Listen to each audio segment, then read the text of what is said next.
راح نعمل خبز مقرمش بطحين الحمص بطريقة كتير سهلة والنكهة كتير طيبة مع بذور السمسم وحبة البركة، والطريقة كتير سهلة وبسيطة، نقدر نحمصها أو نتركها طرية. عندي 3 معالق من طحين الحمص المطحون،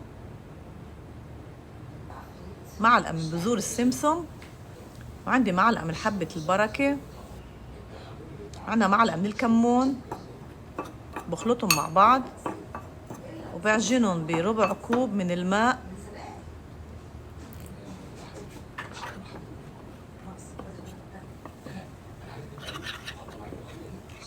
بقدر البس كفوف واخلطهم بايدي اذا حبيت بالكفوف، لانه اذا عملتهم بايدي حيلزقوا على ايدي، هيك بالمعلقة اسهل لي.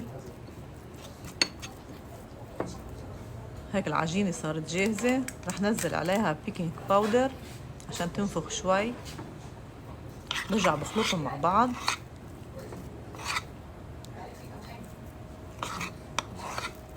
هلا خلطتهم.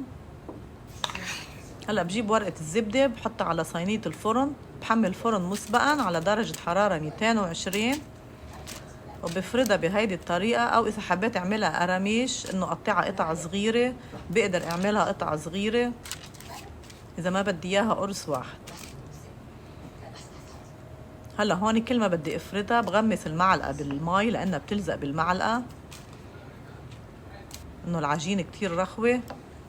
هلا صارت عندي جاهزة، راح دخلها على الفرن. بتاخد عندي بالفرن 10 دقايق ل 15 دقيقة على حسب الفرن. انا شغلت الفرن من الاعلى والاسفل. بتركها لحتى تبرد وبشيلها عن ورقة الزبدة بهيدي الطريقة. هلا هي بعدها سخنة، اذا ما بدي اياها تكون مقرمشة ما بحمرها كتير، بحمرها شوي صغيرة بالفرن وبكلها مع البيض او مع اللبنة او مع اي شيء انا بدي اياه، مع الجبنة. انا عملتها مقرمشة شوي، بحبها تكون مقرمشة. والف صحة وعافية من مطبخ فاطمة العالمي.